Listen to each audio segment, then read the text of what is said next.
drive? Do you use that keyboard to press start song? You do. You can try it, but you shouldn't have to.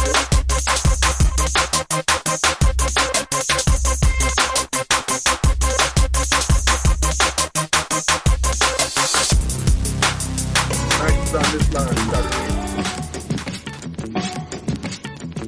the views and opinions expressed by callers, guests, and hosts do not necessarily reflect those of the Black Talk Radio Network and Black Talk Media Project. Black Talk Radio is new black media for the new millennium.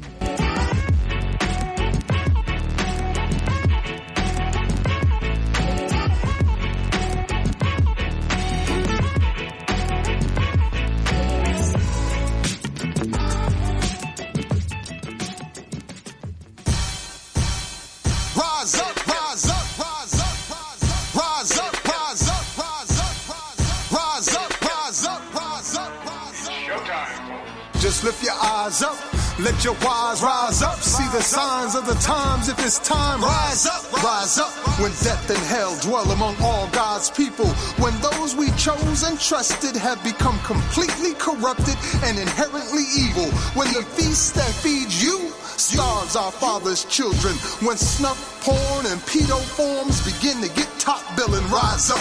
When famine claims millions, when justice gives blind eyes to billions, when the Lord's anger is no longer feared, if his protection is gone and your enemies are near, if you've seen the seas spill over and the mountains shake, break, and fall, if the moon ever turns blood red and you can't see the sun at all, rise up, no matter if the prize is high in the sky. Peace and welcome to New Abolitionist Radio on the Black Talk Radio Network, a program that seeks to educate, inform, and agitate on the issue of 21st century legalized slavery. Hosted by social activist, spoken word poet Max Marcus, and Black Talk Media Project founder Scotty Reed. On this program, we discuss recent news on legalized 21st century slavery and human trafficking, along with projects and people who help combat it. Today is July 26, 2017, broadcast of New Abolitionist Radio. We are less than a month away from the Millions for Prisoners Human Rights March on Washington, D.C., August 19th, the largest gathering of slavery abolitionists in U.S. history. On this day in history, 1847, the Republic of Liberia, formerly a colony of the American Colonization Society, declares its independence. Under pressure from Britain, the United States hesitantly accepted Liberian sovereignty, making the West African nation the first democratic republic in African history. The Constitution, modeled after the U.S. Constitution,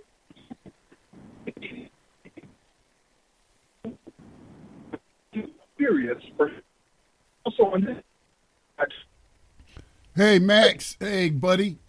This Scotty, man, you're breaking up on us really bad. I know you broadcasting from the road and what have you. So, just want to let you know. Let me see if I can fix something. Oh, man, I got all kind of stuff popping up on my desktop right now that I didn't even open. Max, can you hear me?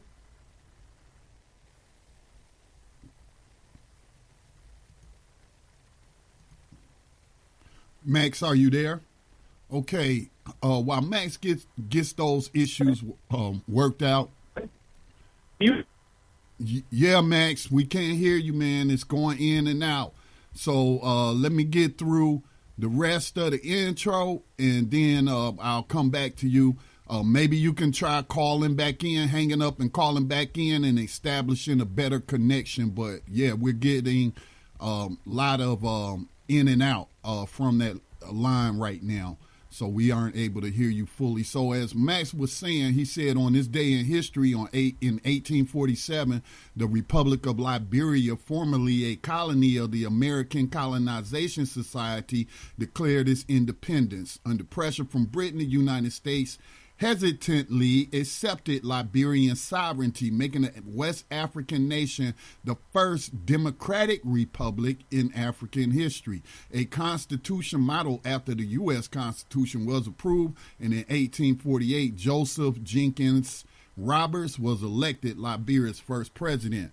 Also on this day, on July 26, 1908, the FBI is born when U.S. Attorney General Charles Bonaparte orders a group of newly hired federal investigators to report to Chief Examiner Stanley W. Finch of the Department of Justice. 1 year later, the Office of the Chief Examiner was renamed the Bureau of Investigation. In 1935, it became the Federal Bureau of Investigation. Max is in Columbus, Ohio today. He has been participating in the People's Justice Project that'll be coming up on July the 29th.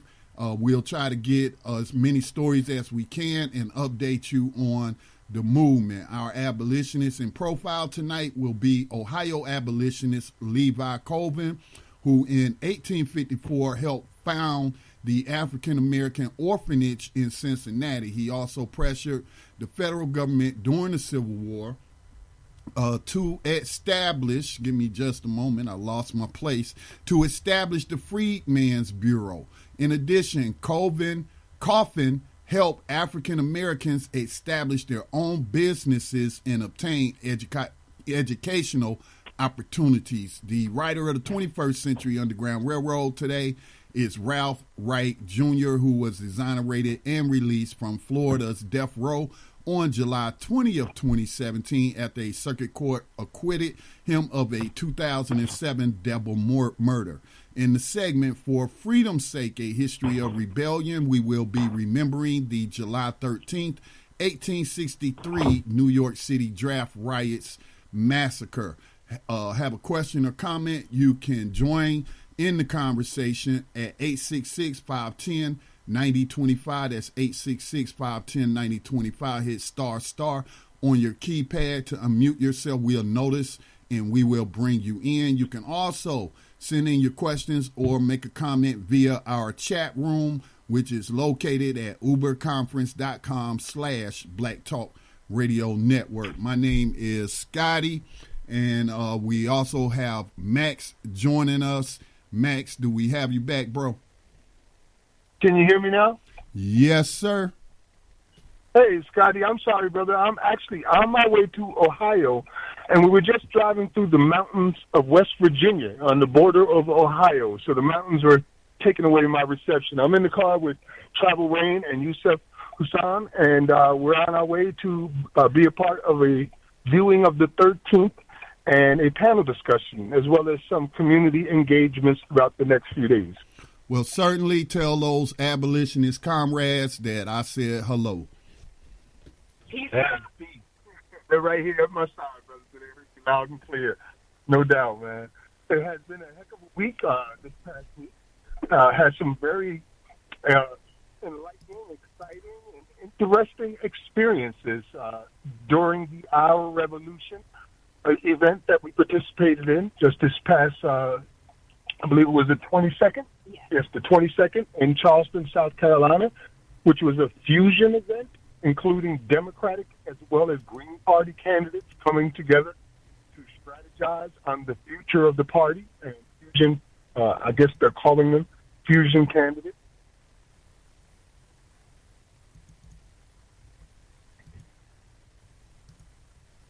Yeah, you there, Scotty? Yeah, I'm here. We lost you there for a second. Yeah, I had asked you about that, and actually before I even knew you were going to be participating, the Our Revolution is a entity that was created in the wake of the Bernie Sanders campaign. Many of his surrogates founded that organization. It is now, I think she was recently elected president, but that would be Nina Turner.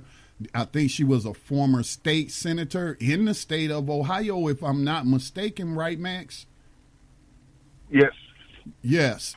And I had expressed concern about, when I go over their platform, the lack of an abolitionist plank in their platform. And so, I was just wondering, or I was expressing frustration to you about, this individual, you supported a candidate who supported the abolition private prisons with the Justice is Not for Sale Act. But since his failed candidacy or campaign to get the Democratic nomination, we just haven't heard much on that front at all. And, you know, they were talking about racial justice as one of their planks. And I'm like, what is racial justice? Justice is supposed to be blind. OK, justice ain't supposed to see no color.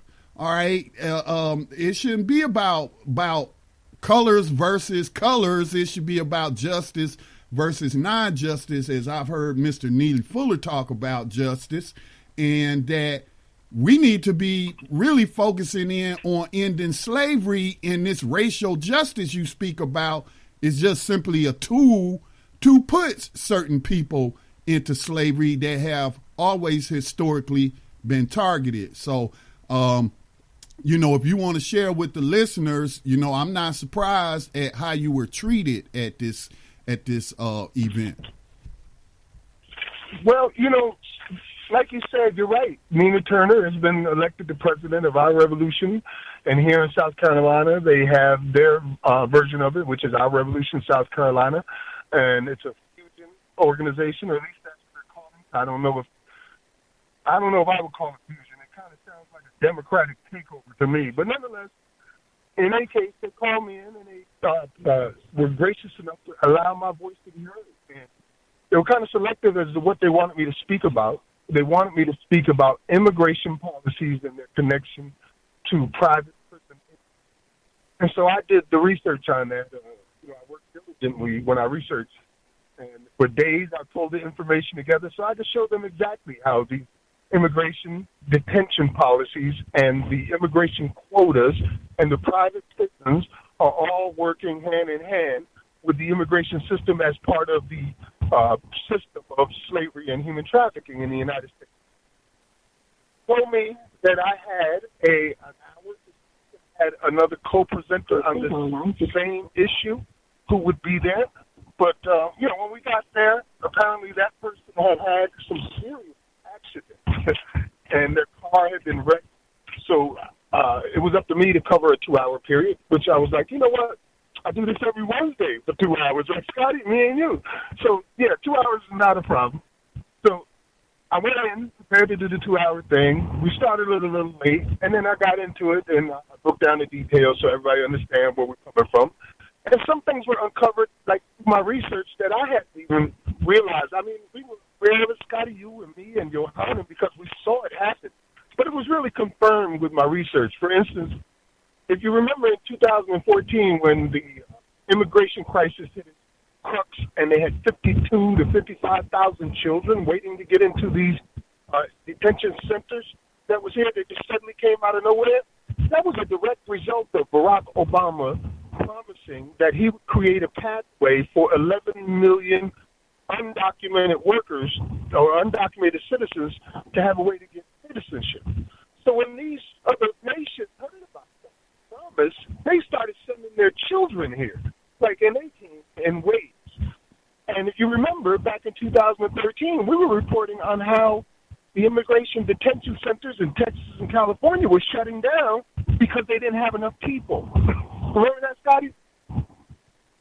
Yes, yes, and I also remember specifically MTC sending people across the border, sending guards across the border, and saying that Barack Obama gonna give y'all amnesty, and bringing people across the border who would then be detained. Right. And the stocks and the values and the facilities of these companies run by companies like the GEO Group just skyrocketed behind that. If you remember, the first thing that the President Obama at the time did was ask for $3.7 billion. So for me, that explained how this rush of people suddenly came out of nowhere and rescued a failing immigration detention system that was run by private industry. That really explained it to me. The same way that when Hillary Clinton and the Obama administration announced that they would be phasing out the use of private prisons, the private prison stocks tanked to the point where Wall Street had to cancel trading. Well, the same effects occurred when Obama promised amnesty to as many as 11 million people that went were outside of the United States heard this, they're like, you know what, we need to take advantage of this opportunity right now, and started sending their wives and their children here to do that. And all that did was put us in a position where we have a 34,000 minimum per day person in our immigration detention centers. Never before in the history of the United States has any law enforcement group been mandated by Congress to have a quota. This is the first time it's ever happened, and it's 34,000 people are guaranteed to be in facilities at all times, minimum. Yeah, one thing Max, one of the things that I need to correct you on, it wasn't Hillary Clinton and Barack Obama, it was Sally Yates over at the Department of Justice who made that announcement. Remember, because Black Lives Matter Boston chapter busted Hillary Clinton out there on the campaign trail and put her on the spot for taking money from private prison lobbyists and having private prison lobbyists working for her campaign. So that was Sally Yates who made that announcement with only literally months left in the Obama administration. And that I feel like, Max, I'm cynical when it comes to the Obama administration and all the symbolism and these little gestures, but I'm very cynical. I felt like that was done by design, that you announced it in the waning months of your administration, and that gave them enough time to recover. And, you know, they were pumping in the private prisons were pumping in a lot of money to Donald J. Trump's campaign because he said on the trail that, he thinks private prisons are great. And if the Obama administration had made that announcement at the beginning, let's just say a year, with only a year left, if he'd have made that announcement in January of 2016, as opposed to waiting till October of 2016, then I don't think they would have had time to recover. I think that the market forces would have buried the private prison industry. So I think that the timing of that announcement was by design, knowing that it would give them enough time to recover with the election of whoever was going to be next. Because I'm not convinced that Hillary Clinton wouldn't have reversed the same policies as did Donald Trump, considering she was taking money from him. You're right on all those accounts, Scotty. And as I mentioned before, I'm in the car at the moment, so I don't have access to any of the links that we have on the website. Today I'll be just following your lead with the stories and things like that and with the callers. But I did put together my research in a format that you could share if you get the opportunity there, so people can see what I presented at our revolution and what I discovered and learned. And I put it all together in one big body of research. Yeah, so I did that for about an hour, and I was, as I said, prepared to do 2 hours. And about an hour through, they told me that I was out of time, so I had to really close it up quicker than I expected, which was fine. And I mentioned about the Millions for Prisoners March on Washington, explaining what we thought and why they should be there. And I hopefully, as far as I'm concerned, connected the dots on how immigration and private prisons work together to maintain modern-day slavery and human trafficking.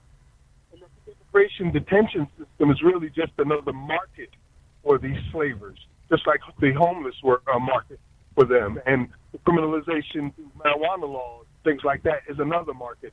So it was part of a larger whole, and hopefully I got that through to them, and I think I did. But after that went on, we had other speakers come on, of course. And we sat and we listened to everyone speak and prepare their piece, and then we had lunch together, and then we came back. And when we came back, there was a conversation that was very interesting that began about the Constitution itself. Someone mentioned that they'd be willing to rewrite the Constitution because the Constitution is outdated, they said. Not to mention, it was written by slavers.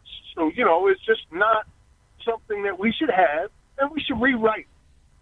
I was very curious about this concept because it's not the first time I've heard it. It seems to be growing and becoming more and more popular that we should rewrite the Constitution. So I asked the person who had spoken, I asked the whole room if anybody else in there agreed with that idea. And about half of the room said yes. So then I followed up my questioning with saying, do you know what the Fourth Amendment is? Nobody knew, or nobody said they knew at least. I said, do you know what the Sixth Amendment is? Same thing. Do you know what the Eighth Amendment protects you from? What does it guarantee? Again, nobody knew. And that, for me, was very telling, because it's almost as if you have been programmed to discard a document that gives you rights, guaranteed rights, and replace it with something that you don't even know exists. Like, there is nothing in your mind to replace it with, and you haven't even read the document itself. You haven't read the Constitution. Here you are in politics, where should you win or take office, you'll be required to swear an oath to defend the Constitution, and you're talking about rewriting it when you haven't read it to begin with. So the people who were there literally did not know their rights at that point in time in that place, didn't know what they were. And I thought that, this idea of rewriting the Constitution when you haven't even read the first edition seems to be something that is planted in people's heads rather than an idea they're coming up on their own. Because once you get rid of your rights, you're open to anything. I mean, people can do anything. And these corporations want you to get rid of your rights. It's one of the reasons why the Koch brothers is financing a movement that has now reached the White House called the Convention of States, where they're already a third of the way through having the required number of states they need in order to open up the Constitution for reinterpretation. Right. And yeah, Max, that I had wrote an article a few days ago about intellectual laziness and people making comments on the United States Constitution when apparently they have never read it, or making comments about history when it is apparent that they haven't done the adequate research to make an informed comment. But that's one thing where you just have people on the internet saying stuff. But when you have people who are running for political office, who are going to assume the power that allows them to write legislation that becomes law and then is enforced by slave catchers, I mean, that's just unacceptable. In today's information, with today's information highway. And I mean, not to change subjects, but it was kind of related. I was listening to some of the news reports about the new health care bill that the GOP is coming out with. And a number of these legislators in Congress were saying that they haven't even read what they was about to vote on in debate. So, that is a huge problem in the United States. The first problem I would identify is purposeful miseducation of people. And then the other problem is people not educating themselves. And like Malcolm X said, relying on your enemy to teach your children. And I'm going to apply that to everybody, that we are not researching enough. We are not reading enough.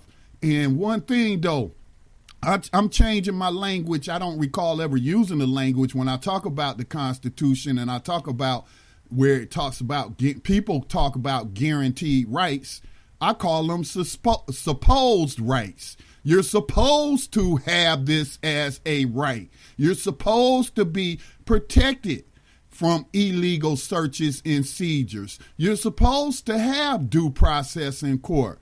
But as we have pointed out for 5 years now, the very people who have taken oaths of office, who have sworn to uphold this here Constitution, they pick and choose, and they often ignore and they violate it all the time. We talked about the asset forfeiture seizure program that the federal government was running. Well, the Obama administration did some little small gestures. They didn't end the program. They just kind of tweaked it a little bit so it wouldn't affect so many people, but they did nothing to end it. Now here comes Jeff Sessions as the U.S. attorney, and he's ramping it up. Now, we're talking about people with supposed rights in the United States who are having collectively billions of dollars in currency and property taken from them without ever being charged with a crime. So, again, I must stress that when you read the Constitution, all of those things that say are protections for the people, so-called civil liberties, in practice, they are supposed rights. We're supposed to have these rights, but in practice, they're often violated in a systematic way. And it seems to me the only thing that is being enforced and adhered to in the Constitution is the 13th Amendment, which allows them to put people into slavery as so-called punishment for crime. Max? Scotty, I think you nailed it right there. Like, that seems to be the only thing that is being enforced. And that's the problem. We are supposed to be a nation of laws. Those laws being the United States Constitution. And if we can't defend that Constitution within our own borders, then what are we doing? I mean, one of the biggest examples would be the Sixth Amendment. The Sixth Amendment guarantees that you have a right to a fair and speedy trial by a jury of your peers, right? But 94% of all state, 97% of all federal cases, felony cases, end up in a plea bargain. So just to round it out, if 95% of all cases are ending in a plea bargain, then where is the right? We reported here on New Abolitionist Radio where federal judges have said that this is basically a myth. In reality, the right for people to have a fair and speedy trial by a jury of their peers no longer exists. There is no evidence to show that it exists because it's so small of a percentage of the population. Now, who's defending us against that? That day-to-day, 24-hour-a-day violation. Who is defending us against that? No one. It's supposed to be the federal government. It's supposed to be our U.S. soldiers, but nobody's protecting us against this constant violation. The same thing with, as you mentioned, the Fourth Amendment and your right to illegal searches and seizures of property. Well, now it's become a lucrative business. The federal government searches seizures, and not only are they not stopping, but they're expanding. And as we mentioned last week, both Brazil, Canada, and the Virgin Bahamas, the Bahamas have all warned their citizens that the United States cops will rob you on the road. So those are just some examples of our supposedly guaranteed constitutional rights that are being violated every single day without repercussion, and nobody's doing anything to defend we the people. Scotty? It feeds into the system of slavery. That is what all of this is for. They're not doing this just because, okay, they just doing it because they don't like certain people, or they're just doing it because they ain't got anything better to do. There's an end game, and that end game is slavery. We do have a call. Looks like Brother Davis would like to chime in from Tando Radio Show. Brother Davis, thank you for joining us here on New Abolitionist Radio. Do you have a question or a comment for us, sir? Yes, brother Scotty, I'll tell you. Max, you be safe out there, brother. I drive for a living. I know what it's like. But listen, my question is, do you guys have a newsletter, that like a mailing list that you can send a newsletter out of what you're doing, your activities, and that sort of thing? No, Brother Davis, we don't.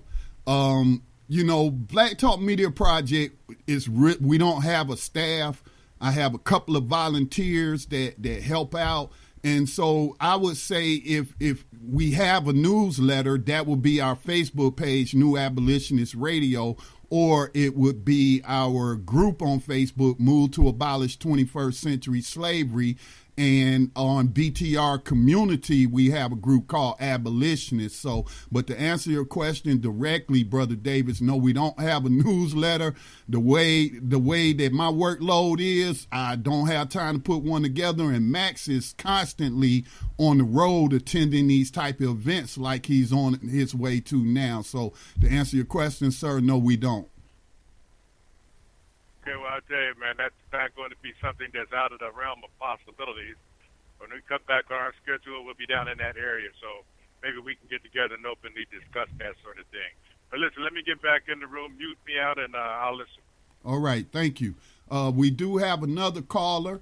Again, we appreciate people calling in. We want to get these field reports, and we want to hear what's on the listeners' minds. So our schedule, when we do a program and we mention these stories, except for our segments like 21st Century Underground Railroad Rider or the Abolitionist in Profile or the History and Rebellion, those are in stone. We got to get to those. But the other stories, if we don't get to them, we will share them on those platforms that I just mentioned. But let's jump straight to the phones again. We got another caller, area code 414. Thank you for calling in to New Abolitionist Radio.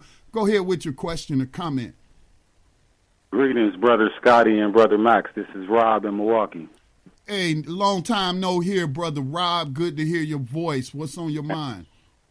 Oh, man, I just tuned in. I tuned in kind of late, but for the most part, I really just wanted to reach out and just speak. I've been going through quite the transition over the last few months.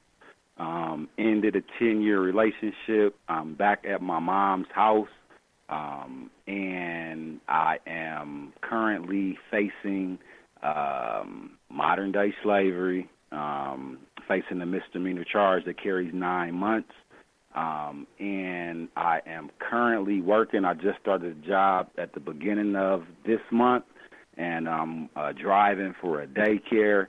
And the owner of the daycare informed me that if I receive probation for the conviction, that equals termination.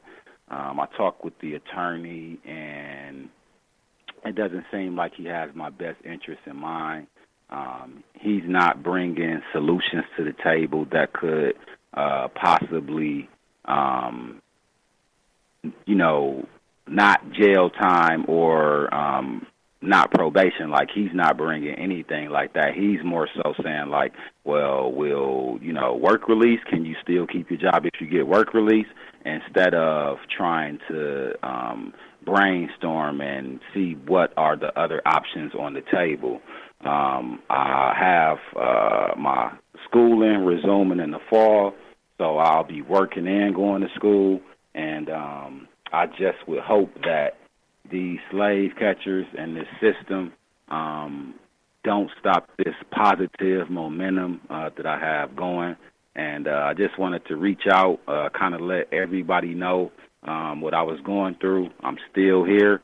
I'm on the house phone right now, and I just tried it because the other number, on the context of white supremacy, the house phone won't dial that number. So I just was like, well, let me try this line right here, and I was able to get through. So you're hearing my voice.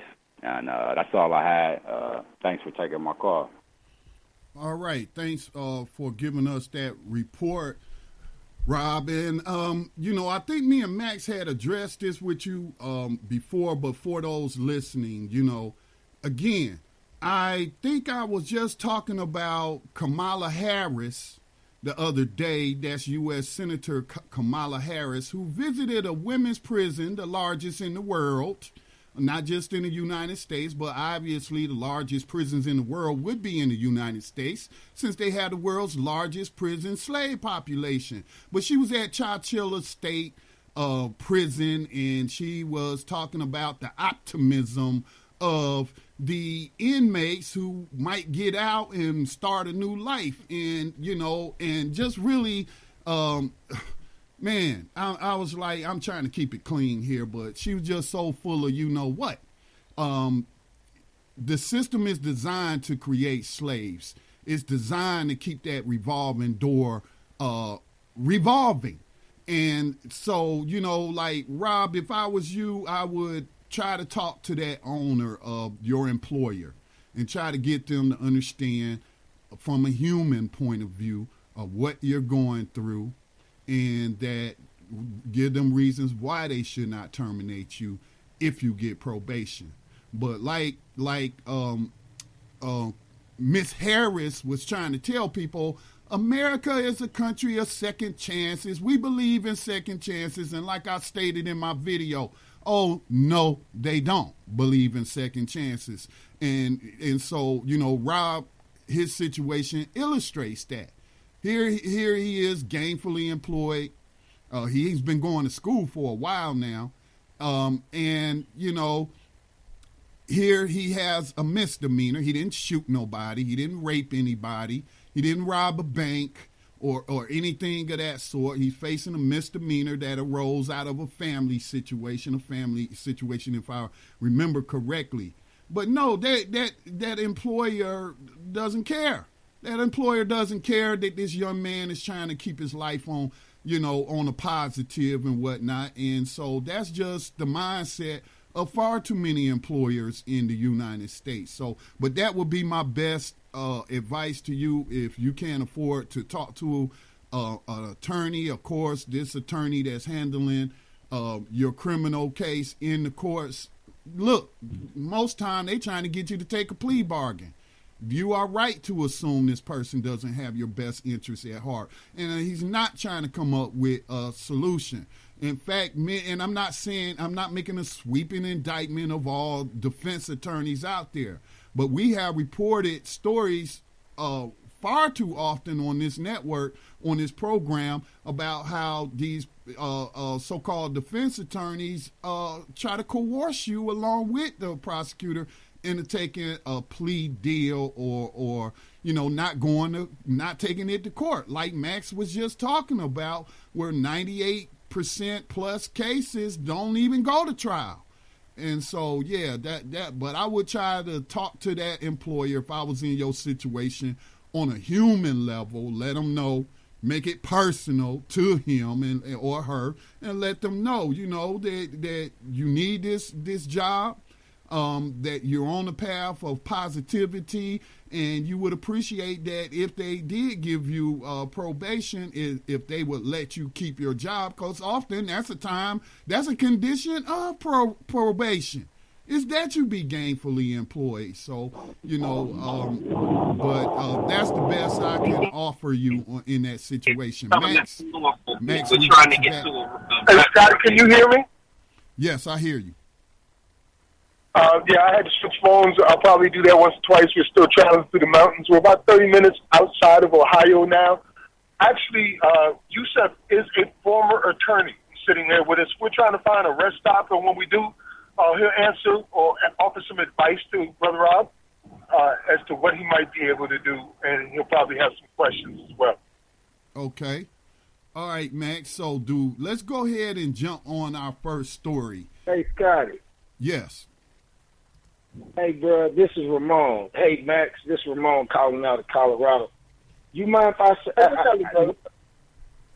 Hey, Brother Rob, just what he just said made me go online and look at it. I just typed in kind of how I thought that question should be asked, what he said he's going through.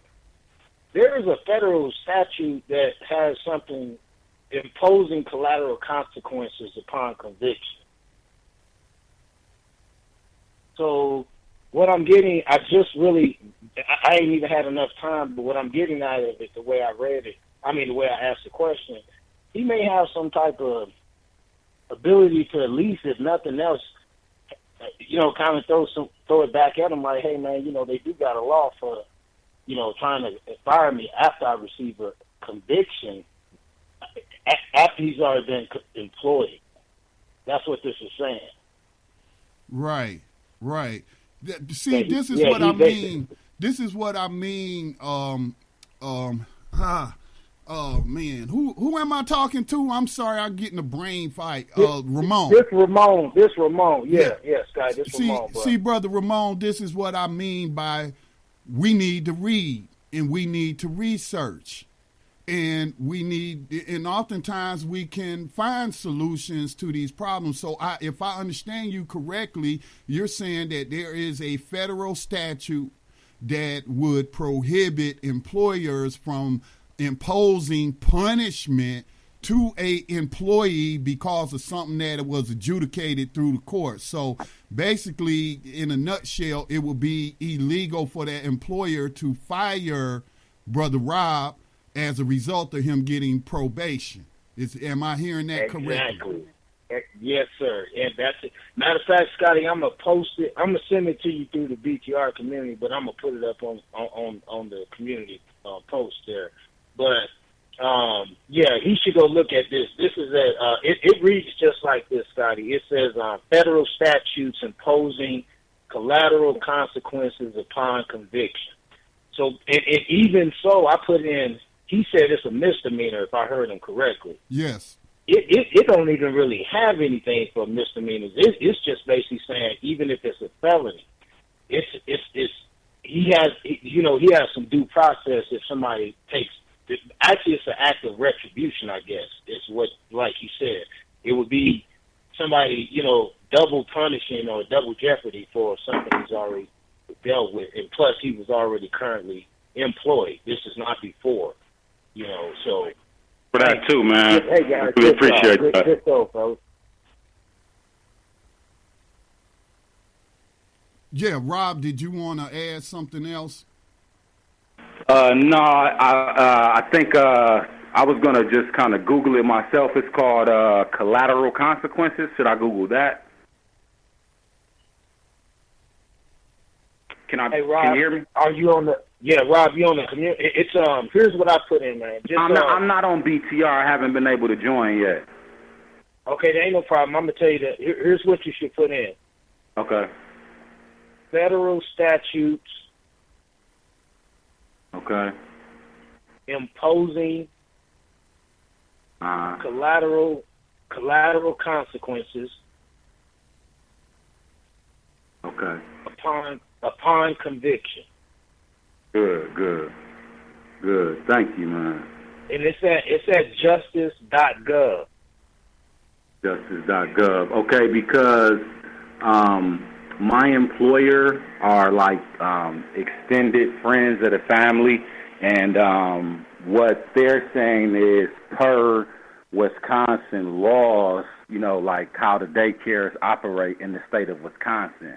Like that's like one of the laws or whatever. So this information right here would be great for me to present to the employer, and then she could, because she already was going to write a letter or a recommendation for me for the courts anyway, and she's trying to work with me.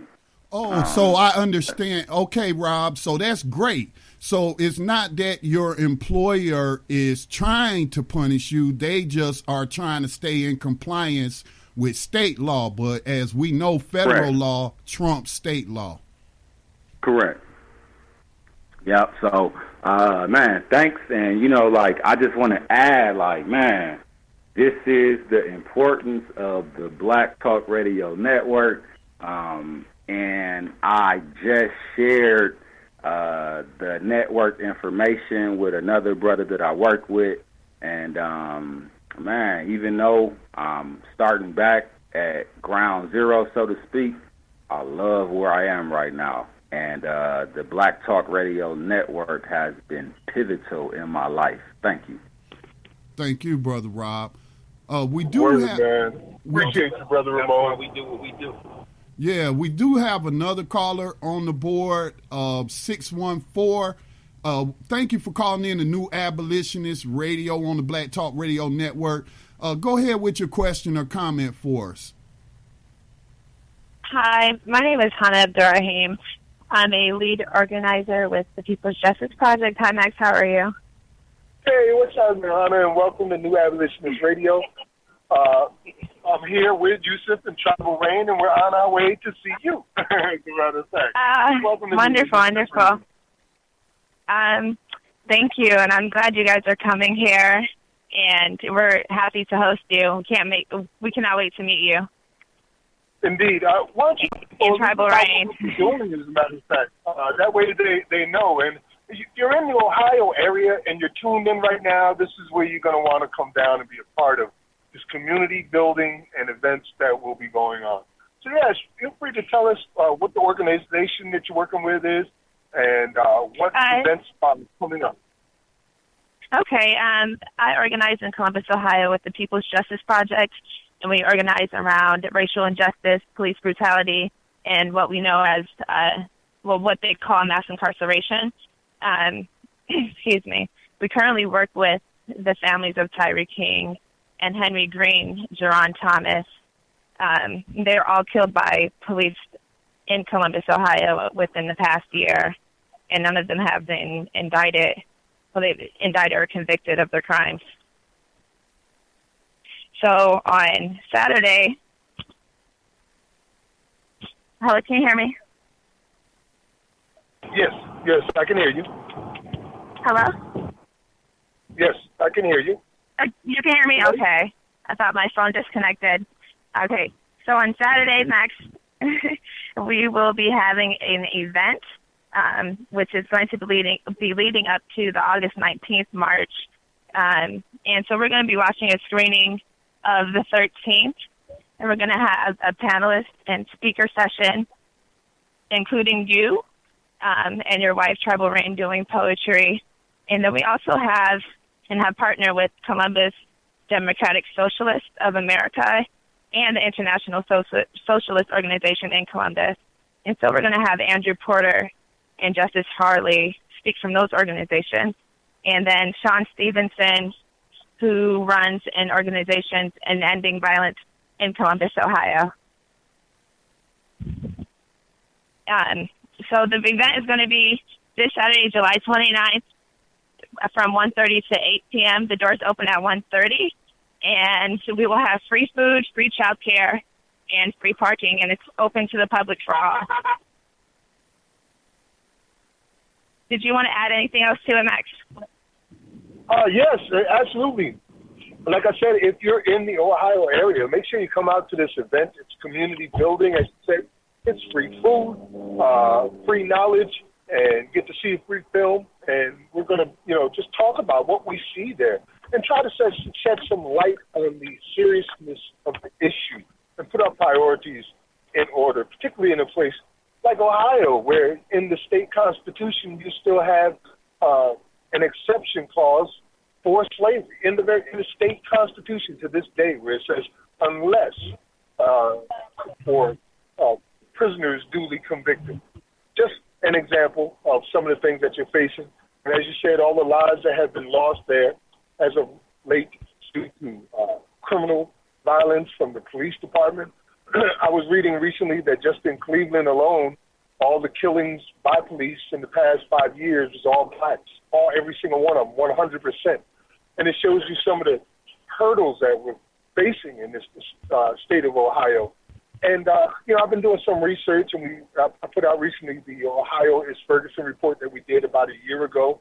So some of the residents and organizers can take a look at it and add some of those figures and problems to the agendas of issues that we'll be facing on a regular basis. And mostly when I get there, I'm just looking forward to community building with you and with the families there and the rallies that we'll be a part of and being able to bring some light to a dark subject. Yes, also, and we are very excited to have you here, and we hope you have a good time, you and your wife. And also on Saturday, there will be a rally at OSU, Ohio State University Union, in support of Gaza. So that's going to be 12 to 2, and then after that will be during that time, because the doors open at 1:30, that will be when we start the 13th screening and panel. So everyone is welcome to come out, and you can like our page on Facebook, People's Justice Project, and on Twitter at OhioPJP. Awesome. And we'll be doing spoken word tomorrow night as well. Do you know? Yes, Yes, that I'm looking forward to too. we're coming out and we're going to share some of our poetry with the community, along with other poets out there. Really looking forward to that. Yeah, so the poetry night is at 740 East Long Street, which is currently called at the Lincoln Cafe. It's a Black-owned restaurant cafe, and we do poetry night. Well, the Nest Open Mic is not with TJP, but the Nest Open Mic does poetry every night on Thursday, and that's a show that I attend regularly. Did JG reach out to you, or were you able to call him? I haven't had the opportunity to speak to him just yet. For the past couple hours, we've been driving through mountains with bad reception. Say, but I'd hope to be able to get to him before the evening was out. I don't know if he wants to meet up with me tonight or tomorrow, but before the evening is out, I will be in contact with him. Okay, perfect. That's perfect. And, all the events are open and free to the public, and we will also have more flyers at the event for upcoming events that everyone's open to in the public, for the public. And we just got finished canvassing the Linden neighborhood and the West Side neighborhood. I was in the Linden neighborhood, just canvassing the community, talking about safety, what safety means to them, and how safe do they feel in their communities, and with the constant police presence in these neighborhoods. Man, as I said, this just looks like it's going to be an awesome time, and we're just about in the state of Ohio now. We're just stopping here at a gas station right now, matter of fact. So I think we're about 10 minutes out. So you said call you when we were close. I don't even have to call you. We're saying it on air right here. Right. Scotty, perfect timing. Scotty Reed? What was that, Max? Did you have any questions for Sister Hannah X? No, except that I feel the excitement, and it's good to hear about the work that you all are doing. And it just warms my heart to know that the abolitionist movement in the 21st century is growing, and people are receptive to the message that slavery was never abolished. The 13th Amendment makes that plain and clear. And, just like it took individuals and groups coming together to push for the abolishment of slavery pre-1865, it's going to take a similar effort here in the 21st century. So I'm just excited for everyone who is participating and will attend those events. So thank you for the work you're doing, sister. Indeed. No problem. Thank you. Thank you. And thank you for having me today. And we just do this for our people because... Say it again? As you mentioned, this is the lead up to the August 19th event in D.C. And for us, It will be our last travel arrangement where we'll be going anywhere prior to D.C. After we leave from you guys, next stop is D.C. So we're getting our fire charged up right here in Ohio. Yes, practice makes perfect. And I also will be speaking at the August 19th march, so I will see you again in D.C. next. Indeed, word, no doubt. Well, thank you for sharing the information with us today. I'll see you, if not this evening and tomorrow, and we'll go from there. The adventures shall begin. Okay, yes, I'm excited. Together, I am really excited to have you. We cannot wait to meet you. And tell Tribal Rain and Yusuf I said hi and safe travels. They just waved at you and said hi. Peace, my sister. See you shortly. Peace. Okay. Well, Scotty.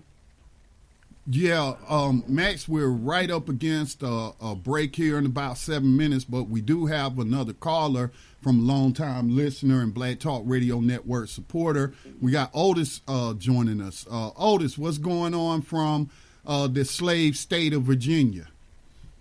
Yeah, I before I get into all that, I want to keep I'm getting old, so I want to keep on track. Rob called in. I was going to give him a few hints that I know. I put the link on Black Talk Radio, and what he's talking about is called Alternatives to Conviction. It's deferred adjudication. I ran into it back in the 70s when I was doing Big Brothers.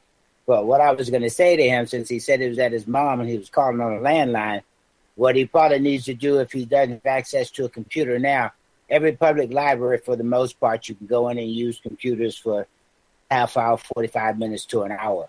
So he can probably stop at his closest public library and go on to Black Talk Radio, because I posted it on your Facebook page, and he can see a direct link so he can read it for himself.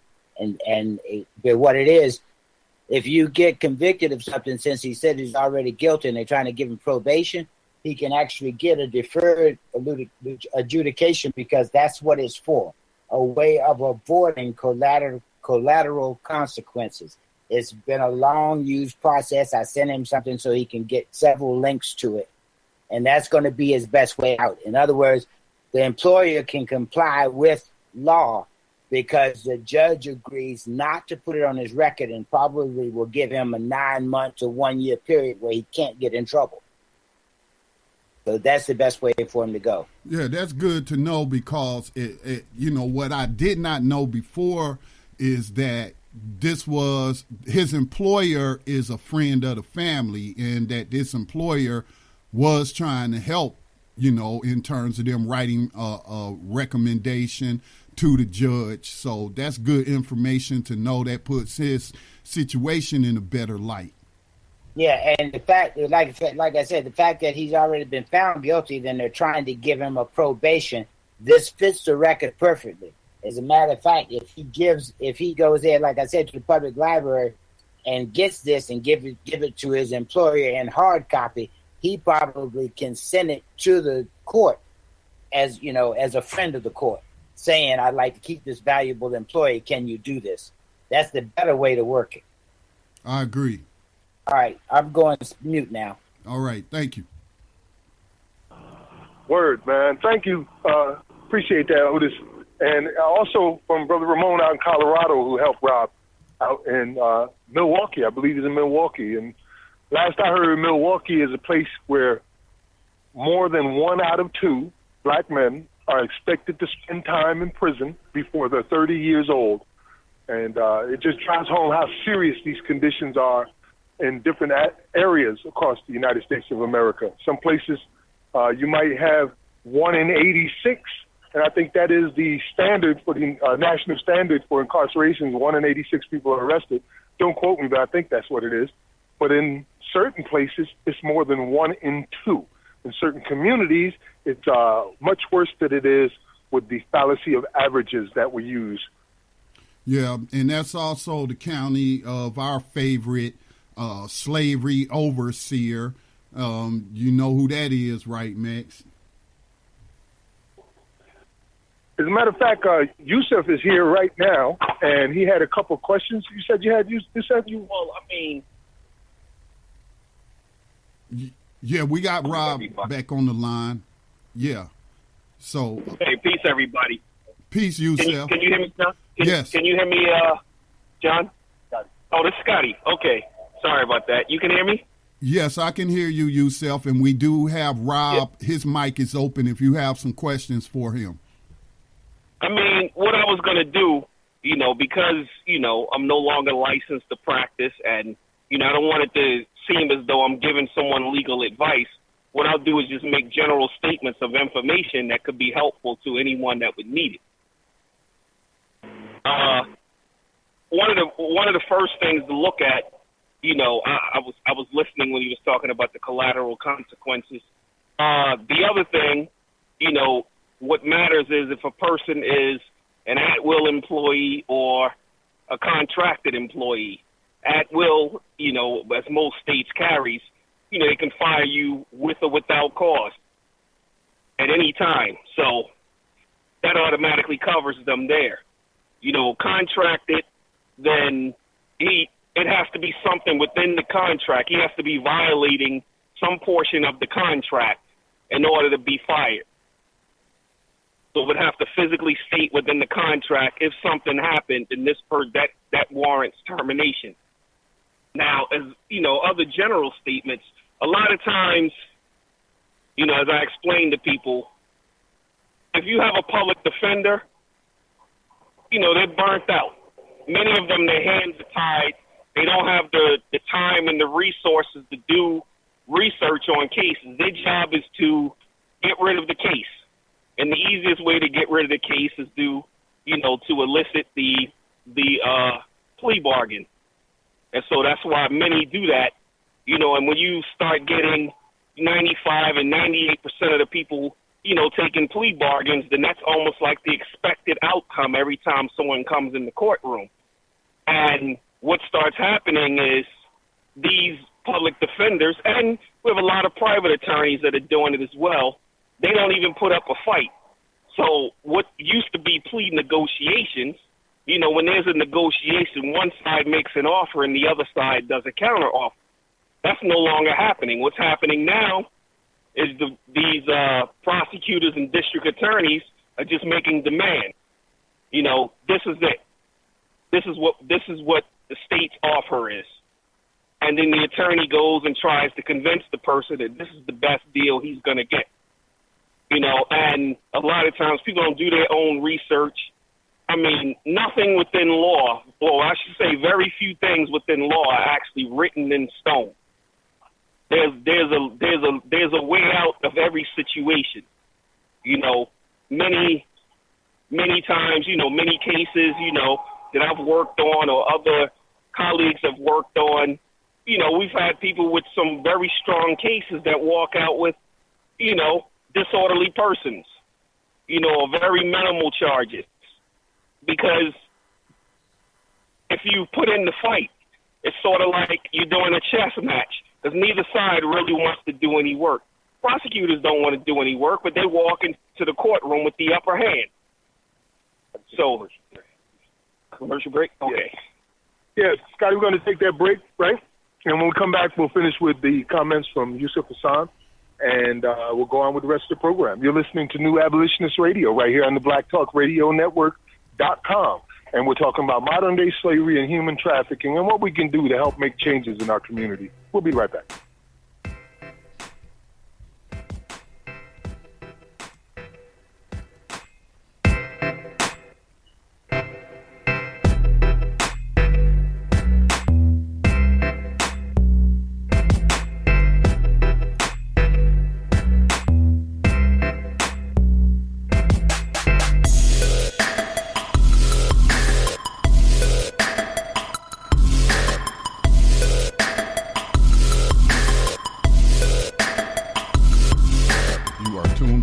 Black Talk Radio Network. For podcasts and live program scheduling, visit us on the web at blacktalkradionetwork.com.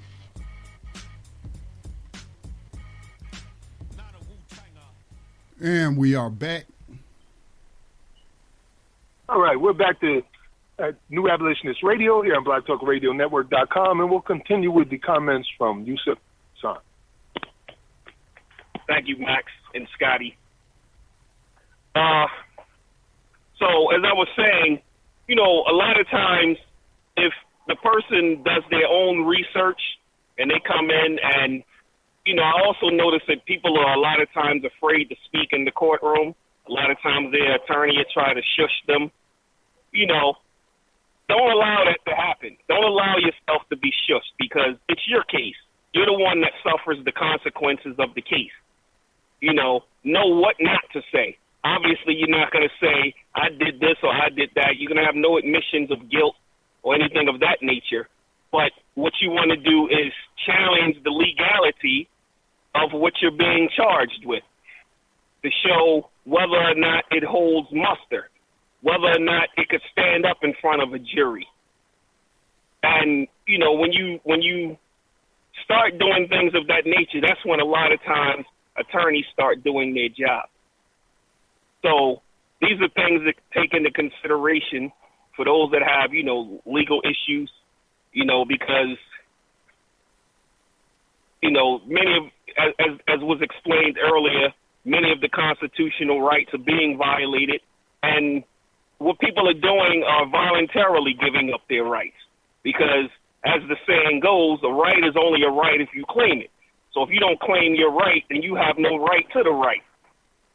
So that's something to always keep in mind. I hope that the information I've given is beneficial to someone. Anything, I'm human, so I may have misspoke on some things because I've been out of the game for a minute, but this is something that we can continue to talk about in the future as well. Thanks. Peace. Thank you. Yusuf. Appreciate you, brother.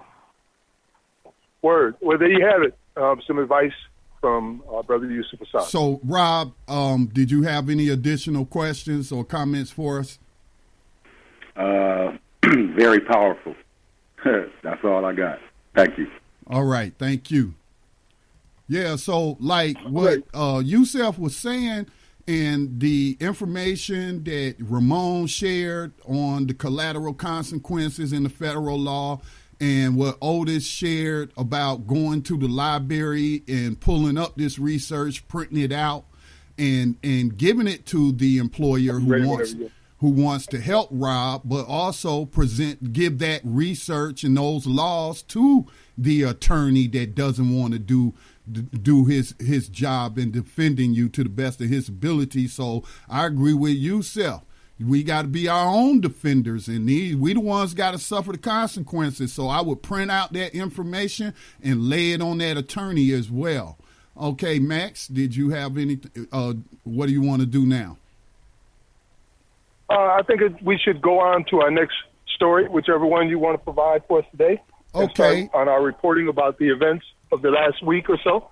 Yes. I want to share an article that I published about hours before we came on air. It's a story that I had shared in a planning group about inmates without air conditioning in St. Louis were filmed yelling for help from inside the jail. So let me just pull up that audio, and I'm pulling up the article. Well, I already had an article up. Let me see if I can get this audio to play, because people need to hear this. If you have not heard this already, it was published on the Fox 2 news affiliate out of St. Louis, and just listening to it is pretty powerful to me. So let me just set this up as I let this website do its thing so I can get to the video. But it says, as temperatures in St. Louis soar towards triple digits, people working and playing across the metro area must find ways to cope with the blistering heat. But the inmates at the medium security institution are at the mercy of Mother Nature. So here's the audio. If I can get it. Here we go. Let me start it from the beginning. This website's kind of messed up.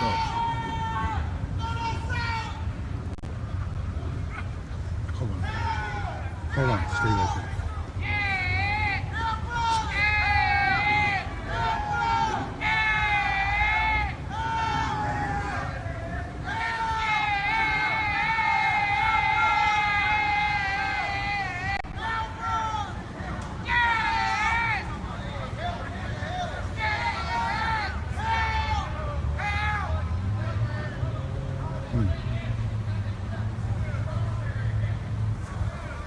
Look at the sound.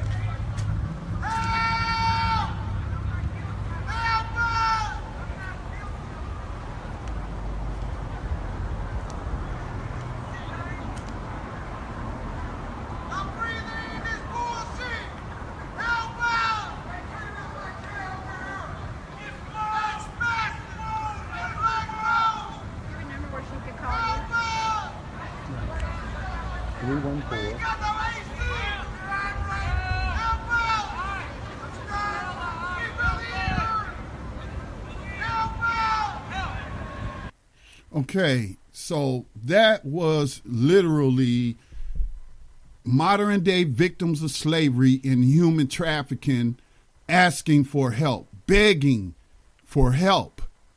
The facility, the medium security institution, again, this is in St. Louis, the city of St. Louis, was built in 1966. It can house over 1,100 inmates, and only a few sections of the institution are air conditioned, meaning the staffers routinely work in hot spaces. The inmates must rely on vented windows for air circulation.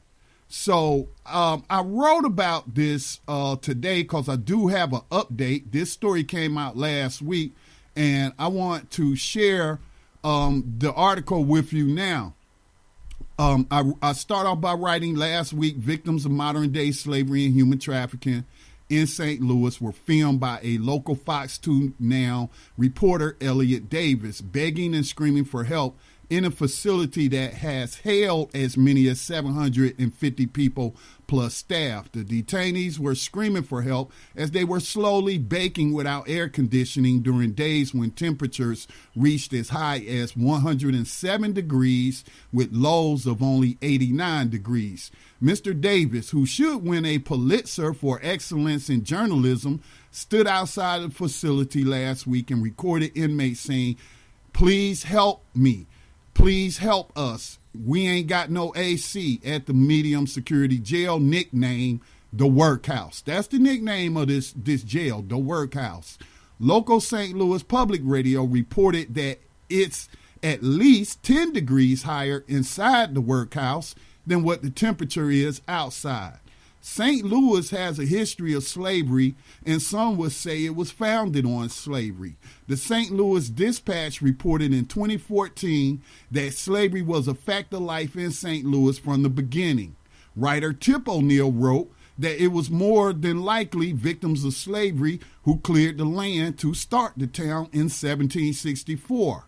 Later, in 1804, U.S. Army Captain Amos Stoddard wrote, "They are habitually cruel to their slaves," regarding the local citizens. A New Englander, Stoddard was the United States' first representative there after the Louisiana Purchase from France, which shares a similar history of slavery and human trafficking. Stoddard said he found slavery distasteful, but he bowed anyway to the wishes of St. Louis's perverse families who peddled in captive flesh and cheap labor. Stoddard claimed that the wealthy slavers fretted their victims might get ideals of freedom under the new management of the United States, so he agreed to enforce a slave code of restrictions. That would have been the most likely outcome anyway, considering the person given credit for the United States acquiring almost 1 million square miles of land was President Thomas Jefferson, who, in addition to being a rapist of his victims of slavery, once bragged in a letter about how his wealth increased with the birth of each new victim of slavery. Jefferson would get along well with the slavers of St. Louis. The city, of course, is located in the infamous St. Louis County, Missouri, whose combined modern slave patrol forces put down a modern rebellion against slave codes that were in effect in the town of Ferguson, just miles from the city. The rebellion against the slave codes that an FBI report said violated U.S. federal law was sparked by the killing of Mike Brown in Ferguson by former slave catcher and suspected murderer Darren Wilson. Ferguson will go down in the history of rebellions against modern slavery and human trafficking in the United States, and it inspired the award-winning radio podcast New Abolitionist Radio's America is Ferguson weekly series on slave code conditions all across the United States. Because people took action, we can report that action on behalf of the prisoners caused the authorities in St. Louis to resolve the air conditioning problem at the jail. Board of Aldermen President Louis Reed said St. Louis will spend $40,000 to provide AC to inmates at the Workhouse jail. St. Louis City has a 1-month deal with temporary air.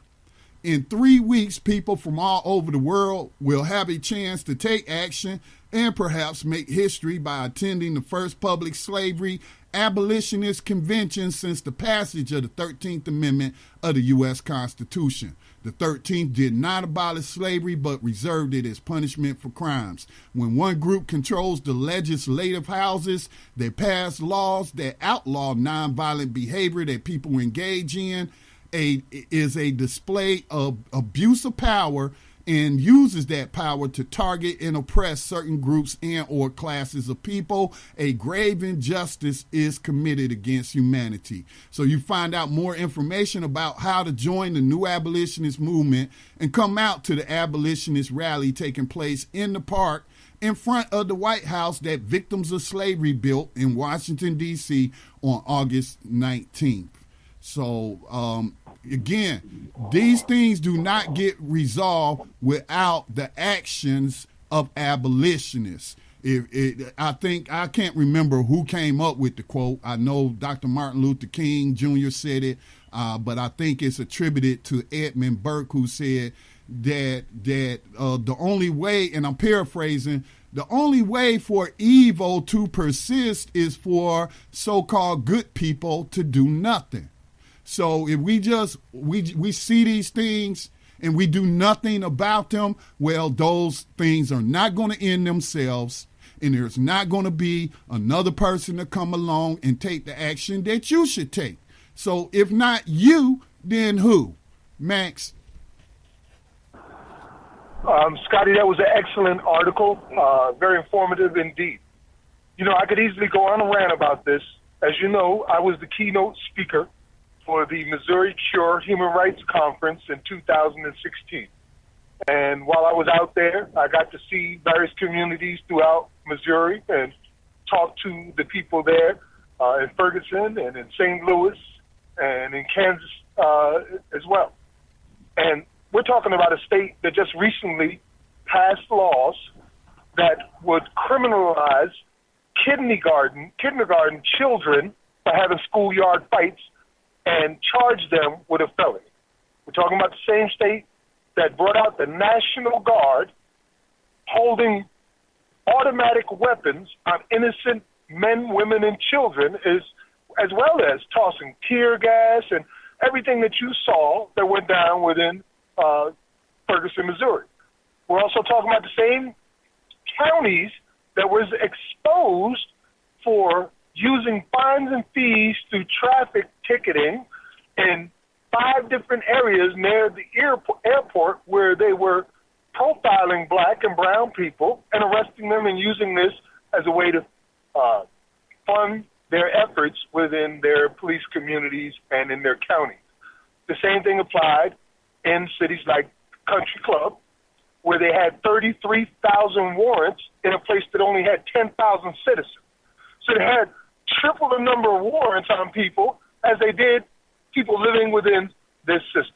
And here we have this reporter who happens to be coming past the prison hearing in St. Louis, these prisoners, these incarcerated individuals, screaming and pleading for help.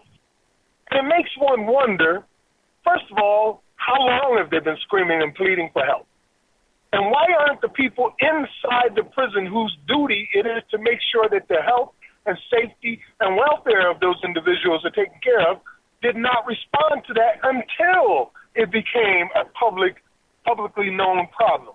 Would they have simply let those men possibly bake to death, as was the case in other prisons that we're aware of?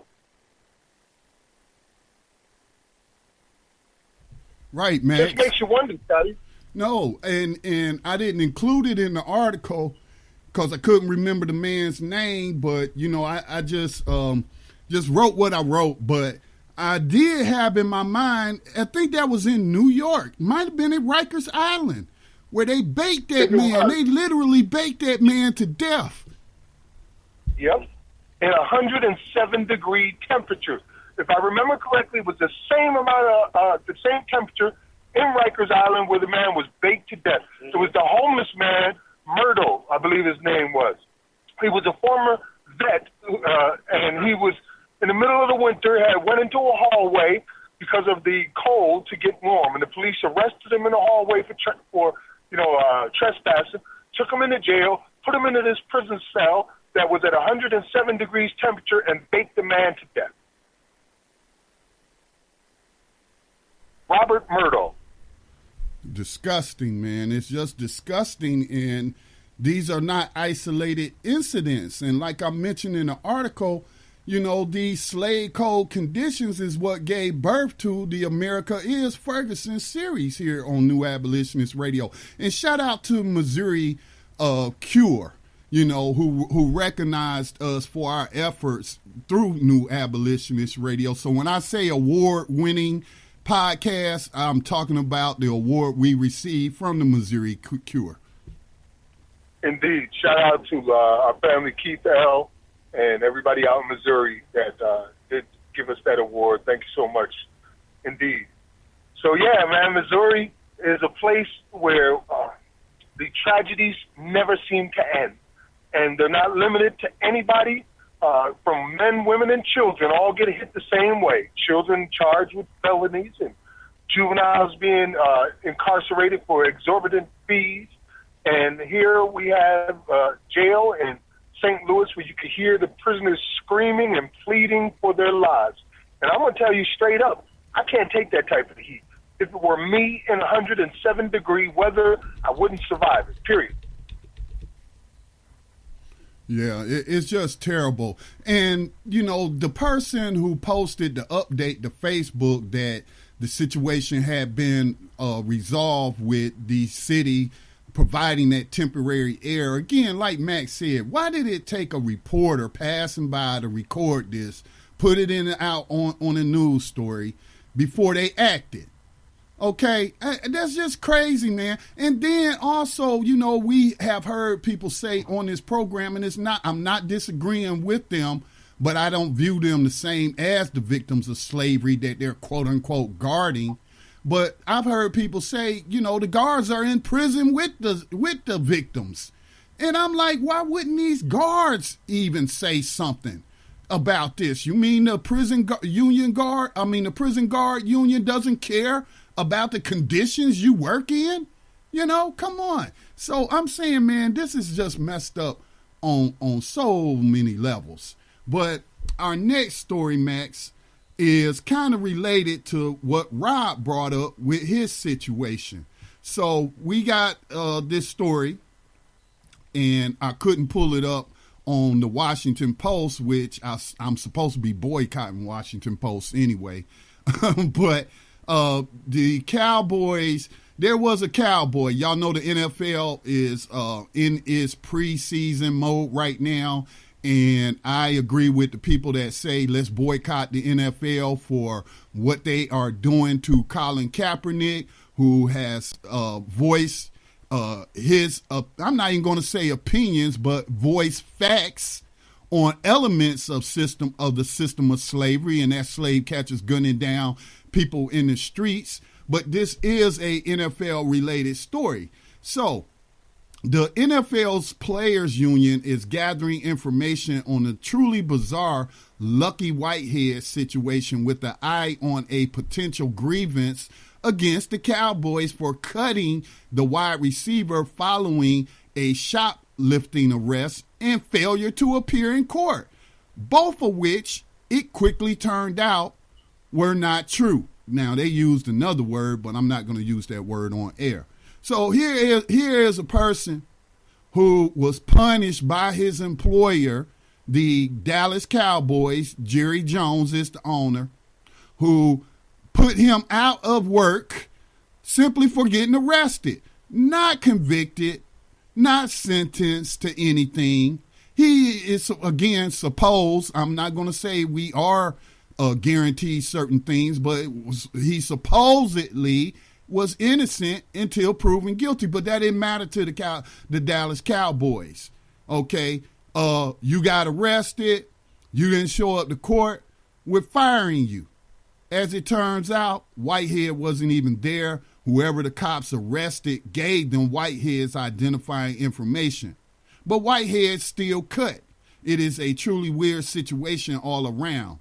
After the erroneous news of the warrant out on Whitehead broke, but before he was officially waived, head coach Jason Garrett had sure made it sound like this was it for Whitehead, saying that depending on what the situation is, we're going to respond accordingly and do what's in the best interest of the Dallas Cowboys. Jason Garrett sure is hung up on the best interest of the Cowboys, here he is at Tuesday's press conference, and this is some remarkable video. So let's go ahead and run this video. Okay, we will run the video in 3, 2, 1. Here we go. How we doing, guys? Do you regret how you handled Lucky Whitehead's situation, given that the police came out today and said he wasn't involved? And do you feel the need to address the team over this issue? Yesterday we made a decision that we deemed to be in the best interest of the Dallas Cowboys. We're standing by that decision, and we're going to move on. But that decision was based on the idea that he'd been arrested last month, correct? Yesterday we made a decision that we thought was in the best interest of the Dallas Cowboys. And we're going to stand by that decision. We're going to move on. Not fair to him to just keep saying that over and over? It's the truth. We made a decision that we thought was in the best interest of the Dallas Cowboys. The rest wasn't true. Yeah, I'm not asking about any individual investigator or any particular incident. But do you have some people working for the Dallas Cowboys that are just too stupid to work for this team? I'll just stand by the statement that I made. We made a decision yesterday that we thought was in the best interest of the Dallas Cowboys, and we're going to stand by that decision. We're going to move forward. Veterans saw it as an opportunity to send a message to the team, and they said the message was received. Are you concerned that it sends the wrong message, given he was vindicated of said crime? Yesterday we made a decision that we thought was in the best interest of the Dallas Cowboys. Okay, I'm not going to play the other 2 minutes and 35 seconds of that video of head coach of the Dallas Cowboys, Jason Garrett, simply parroting the same line over and over and over to the same question. So he said that even in light that Lucky Whitehead had not been arrested, had not done what was alleged to have been done, we're going to stand by the decision that we made. But one key thing was stated there. I don't know if y'all could hear it clearly, but the reporter said your decision based on his arrest.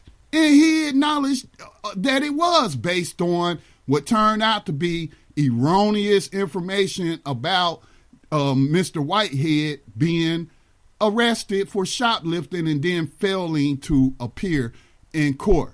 So, add this to a list of grievances against the NFL, another reason to boycott the NFL. And I forgot to mention when I was talking about Chowchilla's state prison and Kamala Harris, U.S. Senator Kamala Harris comments, she was talking to prisoners who manufacture the U.S. flag. So that flag that you might be saluting and standing up for at these nationalistic, religious type ceremonies before NFL games were more than likely made by a victim of modern day slavery and human trafficking. And of course, as Colin Kaepernick pointed out, the national anthem was written by a vicious white supremacist who enslaved human beings. Max. Wow. I wasn't even aware that the prisoners were making the U.S. flags. That is a pretty profound observation. Whenever you're at one of these events, like these football games where they're expected to, bow to this national anthem, and the flag flying overhead is made by prisoners. It's terrible.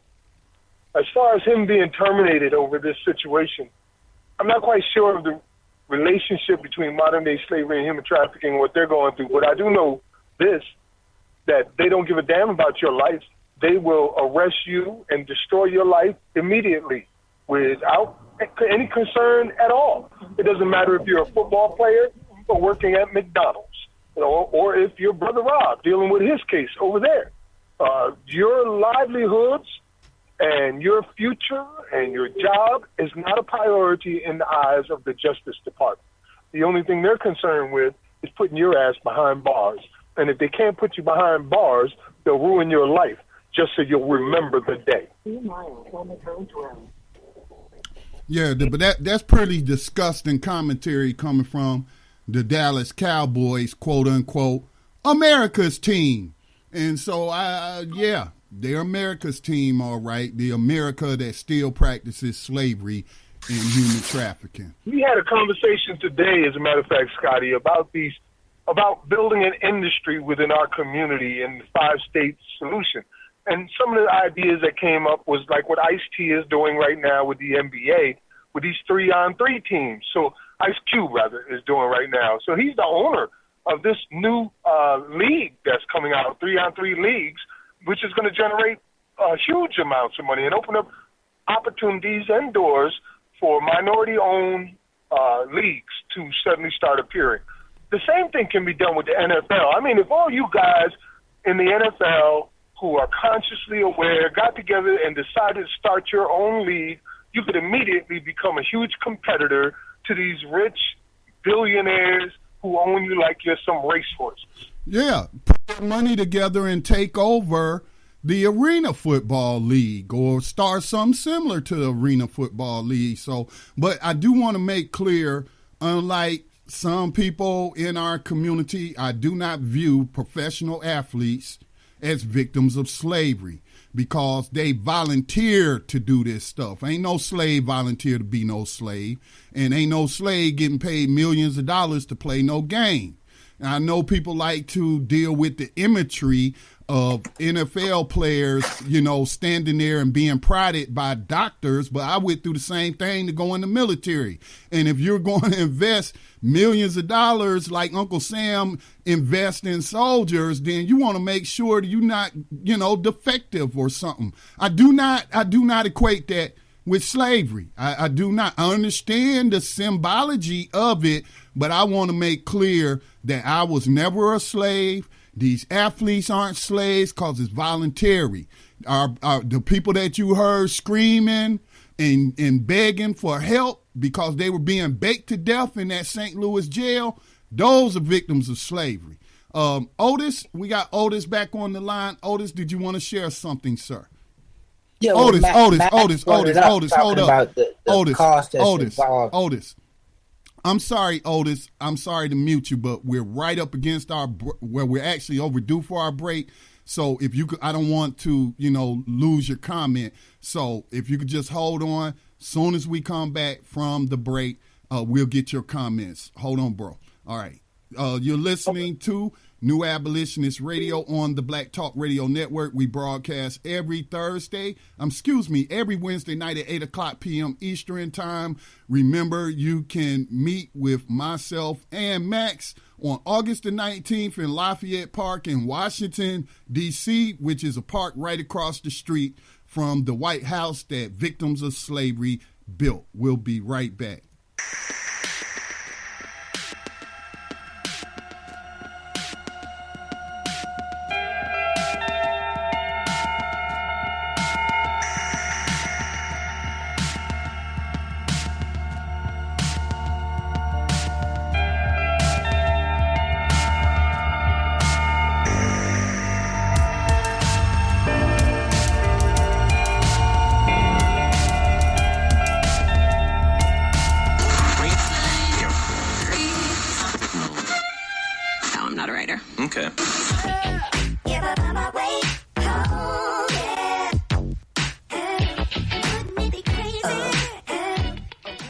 Black Talk Radio since 2008, providing new black media for the masses.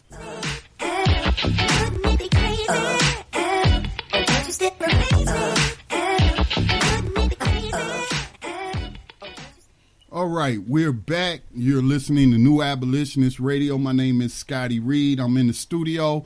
We got Max on the line, who is in transit right now, just entering into Ohio as he goes to an abolitionist event. We're officially in Ohio now.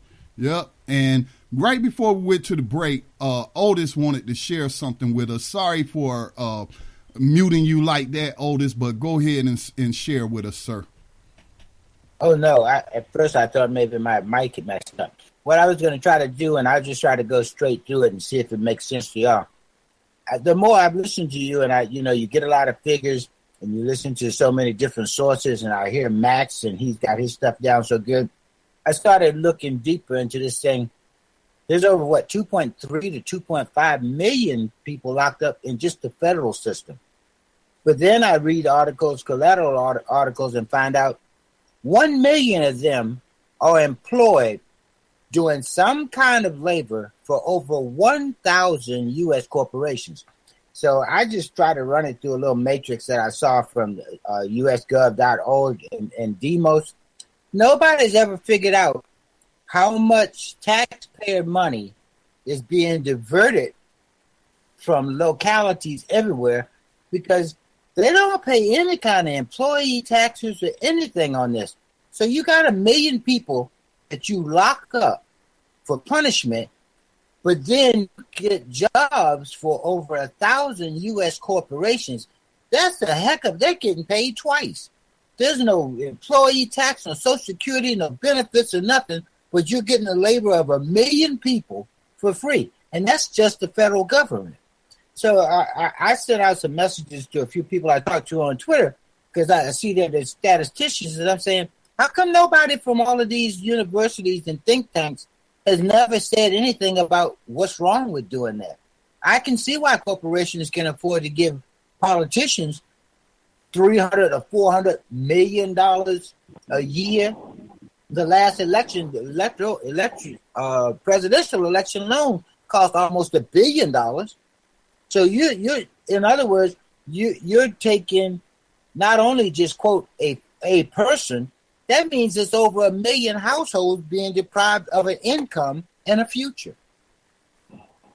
It didn't take 1 million people to build the damn pyramids. Exactly. That's a hell of a lot of work. I put that out there saying we're all being snowballed when you stop and think about it. Yeah, it affects everybody. It affects everybody, even the people that think it doesn't affect them, who don't. That's what I'm touching on, because I heard an economist say, "Let's not talk about them," and I'm saying, hold on, nobody wants to talk about them because that's the real scam. You don't want to give unemployment, you don't want basic income, you don't want health care, but you have 1 million people you incarcerate, and the only people benefiting from it is the corporations. But here's the kicker, Max, where Max really got me with it. How come there's a disparity of anywhere from $30,000 to $70,000 a year to incarcerate them? So you're triple dipping. Yeah. You're paying taxpayer money to maintain them at inflated rates. The only thing in this country that comes even close to that is the military, running the military machine. Yeah. You asked the question, Otis, about why they don't talk about that aspect. Well, I would also ask, why don't they talk about slavery? Okay? They talk around it. They talk about symptoms. They don't talk about slavery. They don't talk about the 13th Amendment, and they're out here pushing books based on slavery pre-1865 and how much the slaves were worth, with this professor coming out with this book about a pound of flesh or whatever the name of that book. But, hey, what about how much these bodies in modern slavery today are worth to these corporations? So that's what I say, Otis. They ain't talking about it in that context because they ain't even acknowledging that slavery was never abolished. Well, I'm telling you that actually that's big prong of slavery is like a spike. But I understand now why they won't talk about it. They're making triple money. There's 3 streams of money from that one body locked up. You're not. That one person that you're locking up slave under the 13th is given to you triple. You don't pay out any local taxes. Then you don't pay them any money. Then on top of that, you put them to work for corporations, so there ain't no such thing as no pension for them, no workman's comp, no nothing. Then you got the taxpayer paying $30,000 to $70,000 a year, depending on what state they're in, to pay to lock them up. That's why Geo and Core Civic is such a large corporation. Matter of fact, I'm willing to bet more profit is made by investors off of prison than it is on the stock market. You know, are we getting pulled over? No. Oh, I thought we was getting pulled over for a minute there. You know, Unicor, for instance, in 2012, was valued at having $1 billion in revenue. Unicor, in their contract with the government, states that they expect that 100% of the personnel in their prisons are going to be employed. As we speak, they have 109 factories built into the U.S. prisons that provide 175 different products. If that isn't slavery, then what is? Well, Max, you're talking about a company that has put into writing that the minimum wage is to be paid to these people who have no rights, no protection, no days off, no nothing, is 23 cents an hour. 23 cents an hour. And then you take it even further and say that 50% of their income is to be taken away to cover fines and fees and expenses. And we know that in many of these cases, those expenses mean that you're actually paying to be in jail, paying to be in prison out of the 23 cents an hour you make. There was a statement that was made that said that the people who work at McDonald's make 32 times more than the people who sold the McDonald's uniforms in prison. Just think about that. The fast food restaurant employees are making 32 times more than the people who make the clothing they wear on behalf of this private corporation. Max, I still do not know, when you mention Unicor, you say this private corporation, but who owns that corporation? Who owns Unicor? U.S. government. The U.S. government, USA Inc. Now, they made a bill. Where are those profits going to? That's what I'm trying to figure out. How does the United States federal government own a private corporation that is a prison slavery corporation providing goods and services? Where is that money going to? I still ain't figured that out. But we do want to move on before we run out of time. We need to get to our regular segments because we do have Mind, Body, and Spirit radio coming on at the top of the hour at 10 o'clock. So I know, Max, you don't have access, so I'll just go through those, and then I'll get your commentary. Yes, sir. Let me just give you a quick heads up.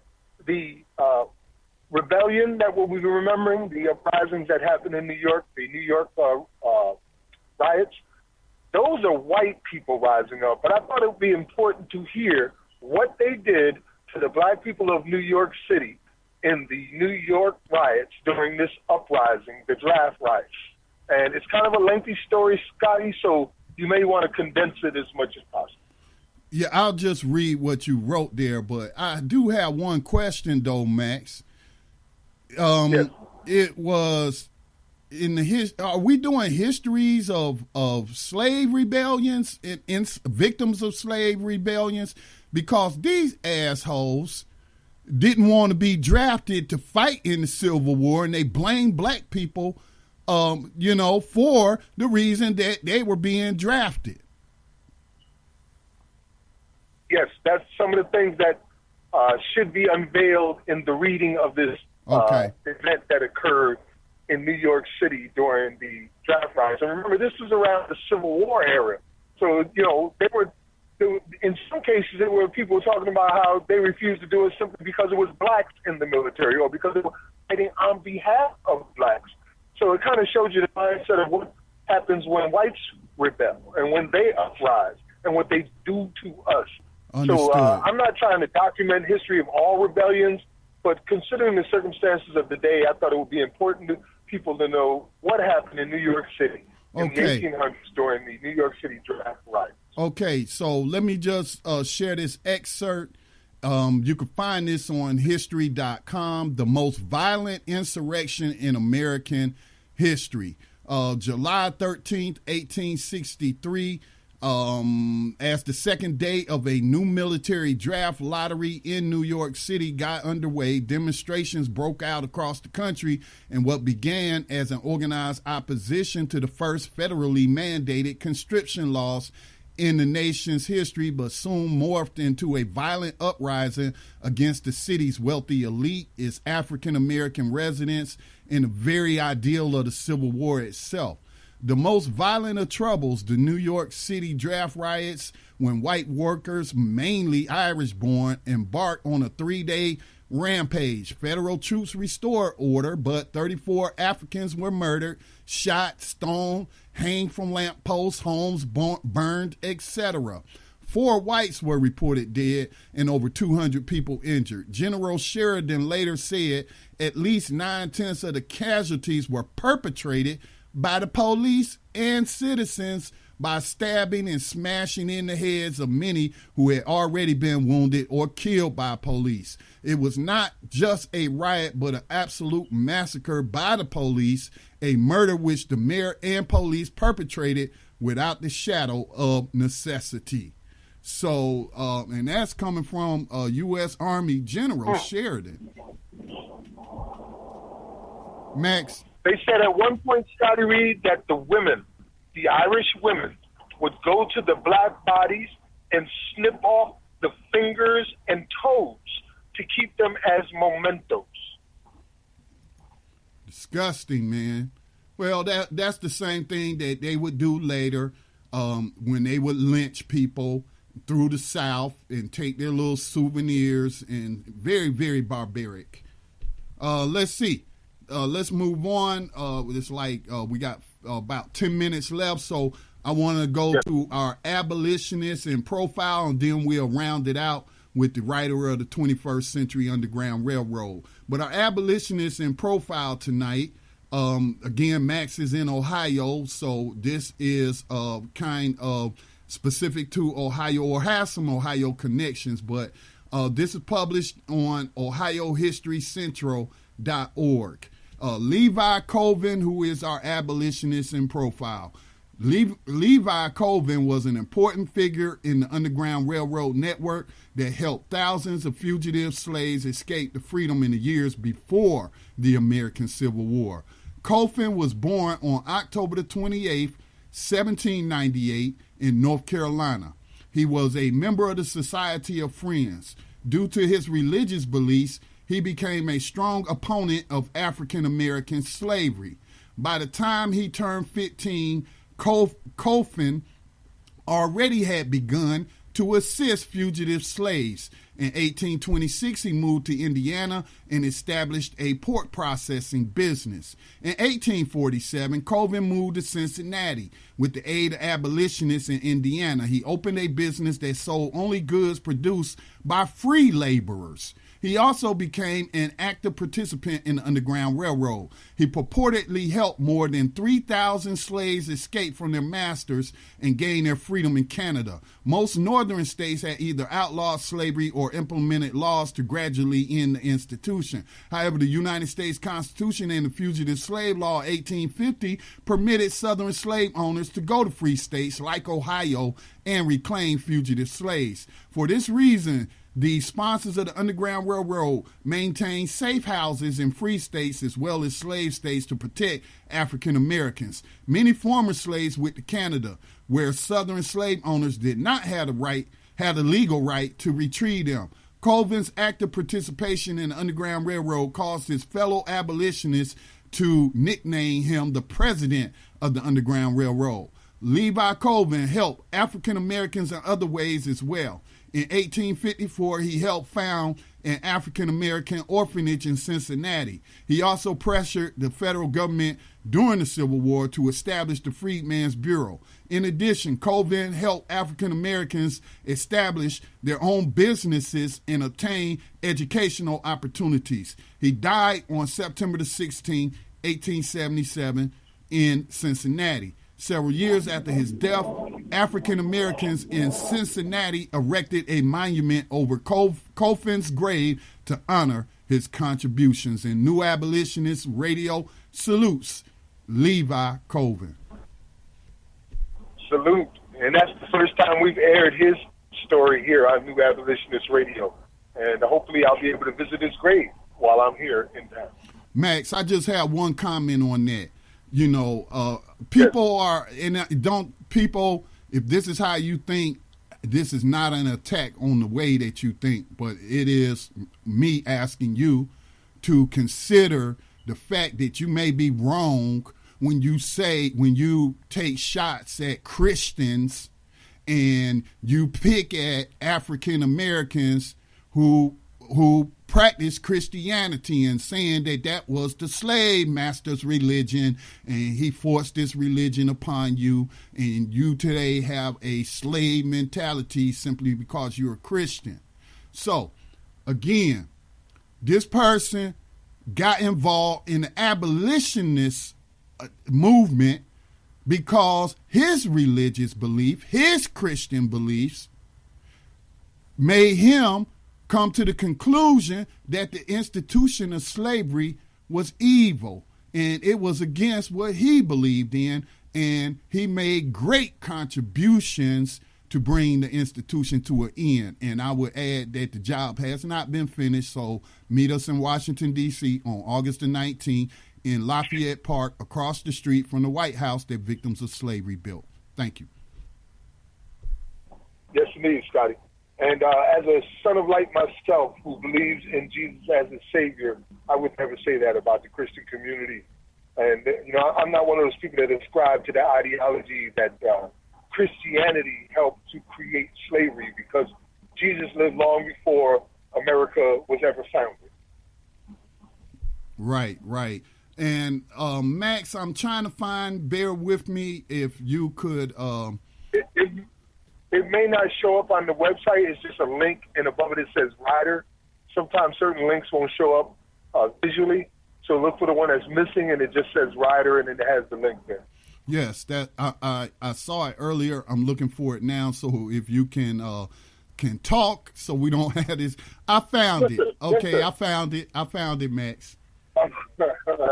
All right. This story comes to you from the innocenceproject.org. Shout out to the Innocence Project for the great work that they have been doing for years in helping victims of modern day slavery and human trafficking obtain their release. So this story focuses on, the title is Florida Man Exonerated of Murder and Released from Death Row. It was published on July the 20th this year, just 6 days ago. Ralph Wright Jr. was exonerated and released from Florida's death row on Tuesday after a circuit court acquitted him of a 2007 double murder.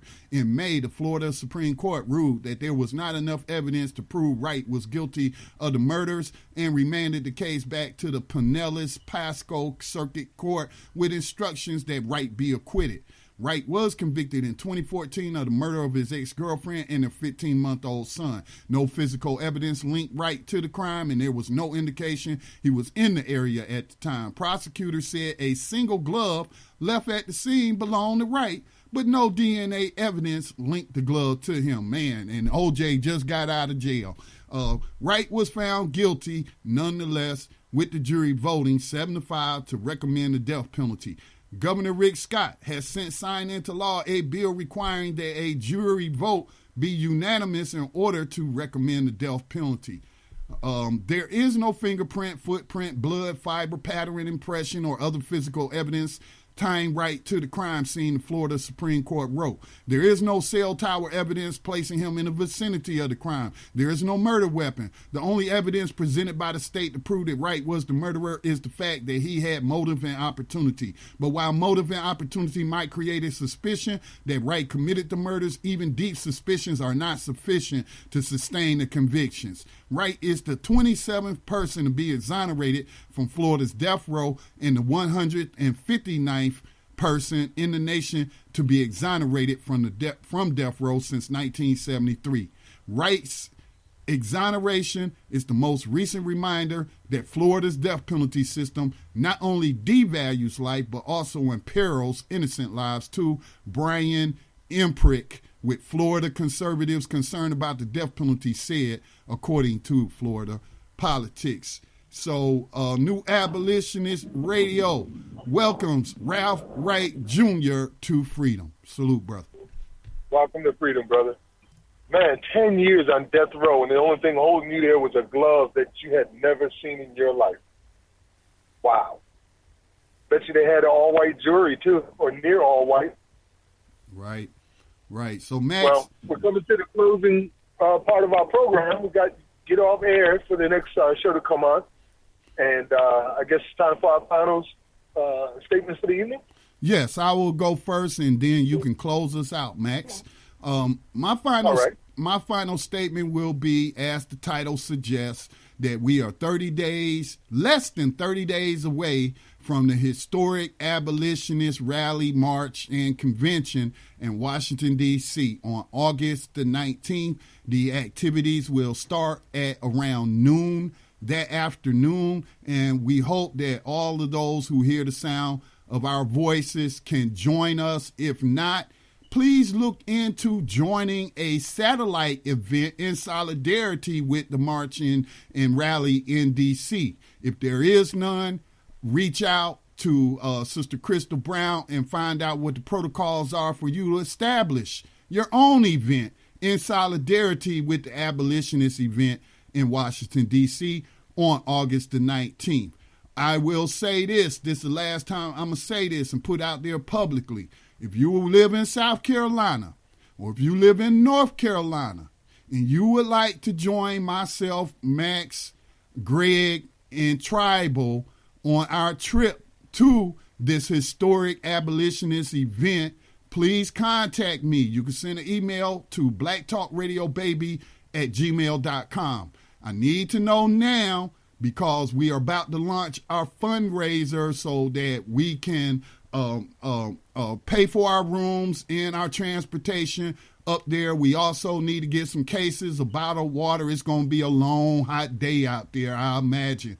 And so we want to take some bottled water with us. And so I need to know how many people from the Carolinas want to join us so I can determine how much money we need to raise based on how many rooms we need and the type of vehicles that we need. And I would also like to thank all of those who called in and shared information, especially pertaining to the situation that Rob is facing up there in Milwaukee. And just thank you for providing him with that information, and others who may listen now, heard you tonight, or will hear you later on the podcast, because you probably helped them too, because these situations are not isolated events. Max? Yes, sir. I reflect everything that you just said, Scotty, extremely so. Also, keep in mind, I'm in Ohio today. Come and see us with the People's Justice Project, and check us out at the viewing of the 13th and our panel discussion. So if you're in Ohio, come and check us out. You can go to the People's Justice Project on Facebook and look up the information.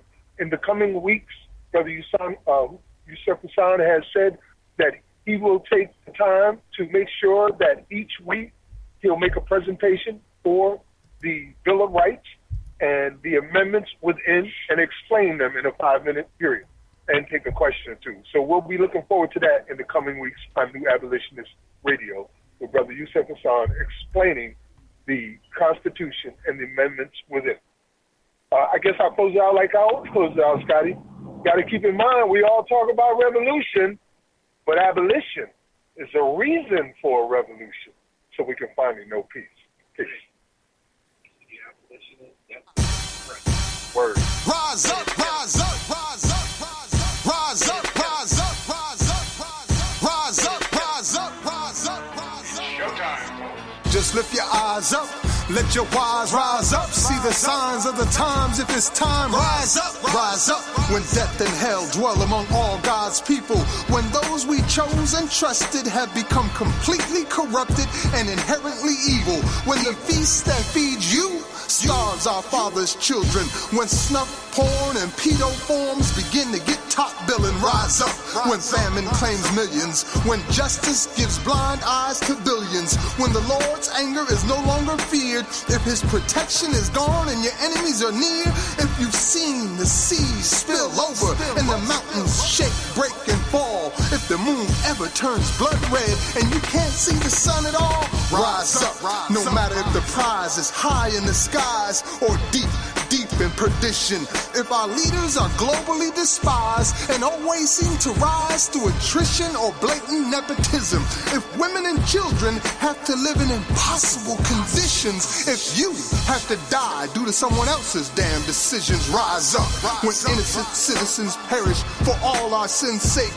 If the future seems bleak and your soul's at stake, rise up when it appears that any hope left may already be lost. If the price is your son or your daughter's life and you refuse to pay the cost, if you've ever had to ask God